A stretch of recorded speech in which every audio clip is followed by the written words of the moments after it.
with it. So let's start with chapter 1 of why does impact investment matter? Why, in the context of a forum on economy generally, it's really interesting, right, that 3 out of the 4 presentations so far have an investment bent to them. And I'll note, I was an activist who chose investment as a tool, would not care about investment otherwise if not for the social justice values that we're able to do. And also because of some of the limitations that I and many others were seeing with philanthropy.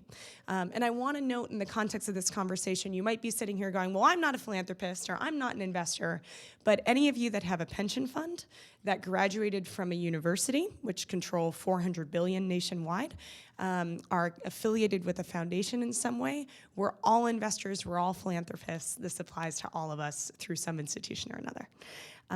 So I want to start out addressing what are some of the challenges in philanthropy that we have the opportunity to address through impact investment, and knowing that philanthropy, for all the good that it's done, has some serious limitations that we need to address as a social movement. So the first, some of you may have seen this book, The Revolution Will Not Be Funded. Does this ring a bell? It's a great one if you haven't seen it, but really looking at some of the limitations of where foundation funding comes from, and that there may not always be an interest in the world order toppling itself. And that when you look at philanthropy in the US, and when you put aside, I love the opera and the ballet as much as anyone, but when you take that segment out of philanthropic giving, what percentage would you guess is left over for social justice work? Throw out a number. Well, luckily you all are incredibly overly pessimistic. It's 12%, which is still pretty miserable, right? This is still not going to get us out of where we need to go. But this is just to show that the amount of resources that all these incredible organizations are fighting over is crumbs at the end of the day. And this is only 12% of philanthropy, right? So this is what happens when you go too quickly. There's a cupcake in the presentation. We'll get there. The conclusion of that book, The Revolution Will Not Be Funded, which was about how do we ensure that community organizations have their independence, right, are able to do the things that they want to do and not be dictated by the terms of foundations. But the conclusion of that book was that we should have more bake sales, right? And you can only, I can eat cupcakes all day long, but you can only have so many bake sales and run a community movement that's going to be strong enough to be able to shift economies, right? So we haven't really come up with what are good strategies for community autonomy if they're not going to be from that 12% of philanthropy. So then the next challenge is that philanthropy is really only a drop in the bucket when you look at the overall global economy, right? So this builds on some of what Donna was mentioning. So that teeny tiny yellow dot in the middle, $46 billion. Okay, that's still a large number.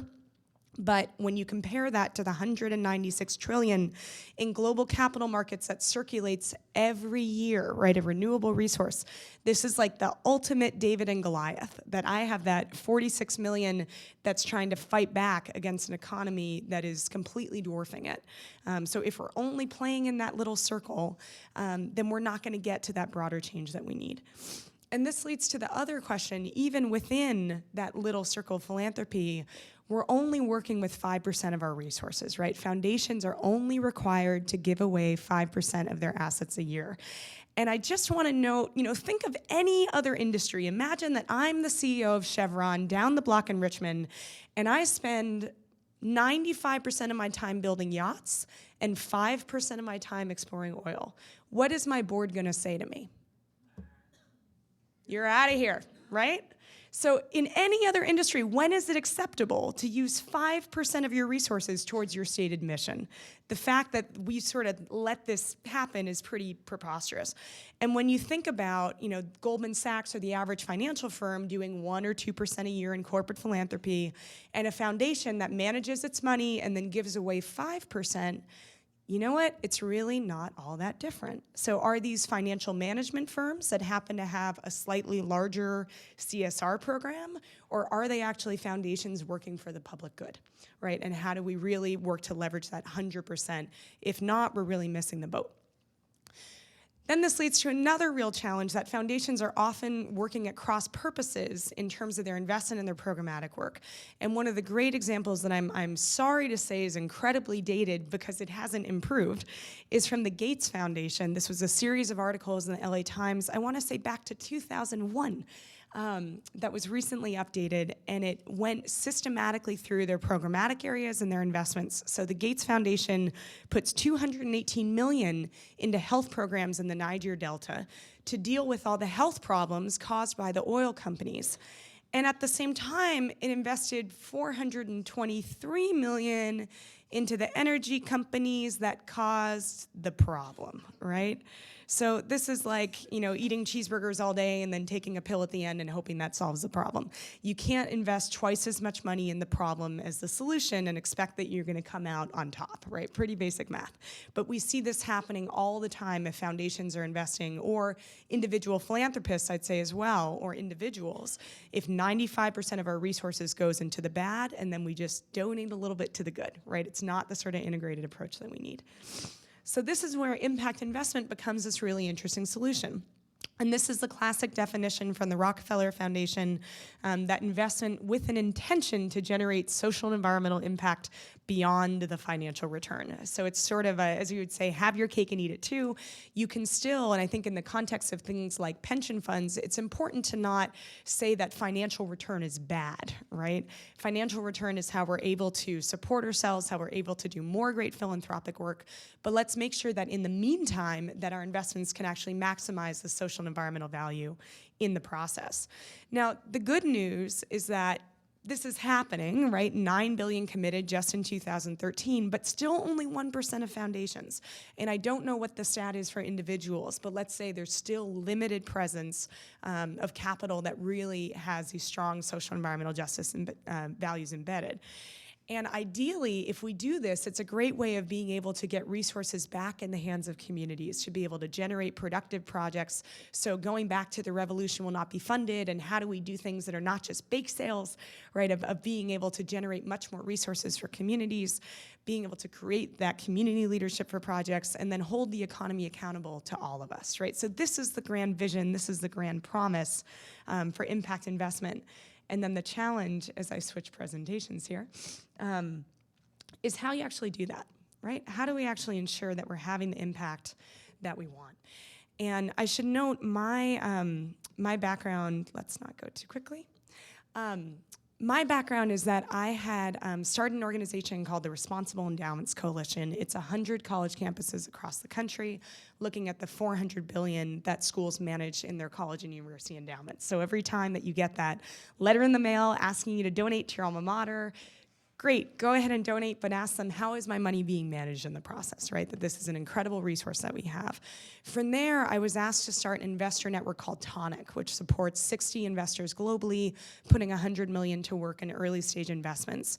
Over 4 years, I evaluated over 500 investment deals, and we did 33 of them. So got a very broad sort of range of what was happening in impact investment, and started to have a lot of misgivings around this word impact. It's a really slippery word, and it's one that we as imperfect human beings, right, have to decide sort of how we're going to define it. Because the Merriam-Webster definition of impact, to impinge upon or to make contact, especially forcefully, that doesn't sound that good, right? That's let's join the impinge upon people movement. So how do we figure out the ways to better define this for ourselves, and what do we lose if that goes wrong? And the reason that this question is so crucial right now, JP Morgan, who knows if they're right, but they're projecting $400 billion to $1 trillion going into this movement over the next decade. That's 5 times as much as official development aid. So the ways that so many communities are used to getting their resources is rapidly shifting under their feet. So it makes it a really crucial time for us to figure out, well, what is this impact thing gonna mean? And with that, what we're finding is that it's often investors and people that look like me, or not even people that look like me, usually men, who are setting the agenda of what impact investment is. And I would argue that this is dangerous, both for investors and for the communities that we want to serve. So I wanted to share with you 2 stories of an impact investment gone right and an impact investment gone wrong, to help you become more conscious consumers of impact investments as these are coming sort of down your pikeway, either as individuals or for institutions that you might be connected to. So I want to take us down south to Oaxaca, Mexico, to one of the greatest reserves of wind energy on the planet. And the World Bank, the Mexican government, and a couple Spanish and Australian companies had come together to create Latin America's largest wind energy project. 700 million invested in Mirena. Essentially, it was the opportunity to really have that triple bottom line of impact, to be able to work on indigenous land in partnership with indigenous communities and create a huge source of wind energy while creating financial return. So sounds pretty good, right? If we're impact investors, Donna, would you invest in that? Almost, okay. So everyone thought this was a great idea, except for the indigenous folks who were given contracts in Spanish, which is not their language, who were offered $50 a hectare for their land, who had agreements signed with community leaders that weren't actually the folks from the community. My favorite story when I got to visit this year was that the public comment period was a 2-week-long period where the documents were posted on the internet, all right? And I'm sitting in this town where there is no electricity, and they get a letter in the mail saying, congratulations, the 2-week comment period is opened. If you can make it to an internet cafe, good luck to you. So this community started fighting back. And one of the things that we started to see, the statements out in the indigenous communities, stop the intimidation, hostility, and violence generated by not oil, not gas, by wind energy, right? This is the last thing as an impact investor that I want to see. And I can also understand how easily I would have been duped into that story, right? And what wound up happening, the good news here is that the community, well, good and bad news, for 2 years put up a roadblock, stopped the project, which meant that investors lost a ton of money. It was a huge risk problem. And it means that the community didn't get wind energy. So I can't consider that a win, right? It means that they're still going to be running on petroleum. And it means that we have to figure out a smarter way to do this, right? To make sure that we can get those wind farms, but respect indigenous rights in the process. So this sort of reflected some broader challenges and trends that I was seeing in the impact investment market overall. That investors and entrepreneurs were constantly profiting at the expense of communities who were made marginally better off. A $4 a day job sounds great if you're making $2 a day, but not when $20 is being extracted from your community and from your country in the process. That impact was getting defined by the investors rather than the beneficiaries, right? Which is why it was so easy to say, well, we got more wind towers on the ground, so that's good enough. If there's a little collateral damage, no problem, that's not our metric. And that finally, it's very difficult for communities to be able to participate in this movement, the same way that many of you may think, all this investment language and it's foreign and it's hard to jump in. Now imagine if you're sitting in that village without internet. How are you supposed to keep that investor accountable who supposedly is working on your behalf? Where's the philanthropy stepping in to make sure that these communities are prepared? And I wanted to sort of highlight, do folks know who this is? Any memories? I'm seeing Sally Struthers, right? So this is the old aid paradigm, which is the look at the babies with the flies on their eyes, these poor children, right? That we were taught that people couldn't do anything for themselves. And that impact investment was supposed to be a response to this of how do we help make beneficiaries really empowered to do good work. And I was recently at a conference where the Inter-American Development Bank was doing one of their presentations, and they showed, here's the new paradigm. Children with cell phones, right? And it's that now they get to be consumers. So somehow we moved from this paradigm where communities were the recipients of projects to now they're consumers, which is not necessarily any better, right? What we're missing from the story is how do they get to be protagonists? How do they actually get to be the ones that are developing their own future? And this is where I, as an investor, started to really think through how could we invest differently in a way that turns the kid with the cell phone into actually getting to be the owner of his future. So we came up with 3 main principles that we call Transformative Finance, and transformfinance.org is where you can find all this. But essentially, we focus on projects that are designed, governed, and owned by affected communities. So not just selling stuff to poor people or buying it from them, but actually making sure that they are part of the ownership process. We make sure that we're adding rather extracting value for communities. How am I doing on time? Okay, duly noted. And then balancing return between investors, entrepreneurs, and communities effectively. And I just want to tell one story, not 3 as I would have done, of how this actually gets actualized. So because as an investor, I said, these are great principles. We always have great ideas and principles. How do you actually do it, right? So let's go back to that community in Oaxaca. And the indigenous folks there decided, look, we get it. We are not against wind energy. We are just against corporate control of our land. How do we create our own wind farm that we can own? And they teamed up with the head of the Global Wind Commission, Sergio Saransky, who quit his job to start the Yantza Group and work with this community, which is now developing a community-owned wind farm. And that is going to be a $60 million project, right? This is not easy things to do, but that's precisely the point, that impact investment, you can work at a scale that was unimaginable in the context of philanthropy and could really transform their community and transform the way that energy is delivered. Now, I could tell you 8 other examples of these sorts of investment projects that are live now that people can put money in. There's a report of case studies on transformfinance.org, which I'm happy to send to everyone.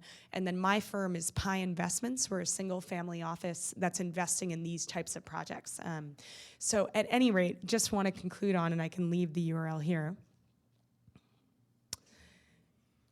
that for people who do want to do impact investment differently, there are opportunities, and that we're really happy to support people through that process. So I would support everyone in dreaming big and seeing how we can really grow a new economy together. Thank you.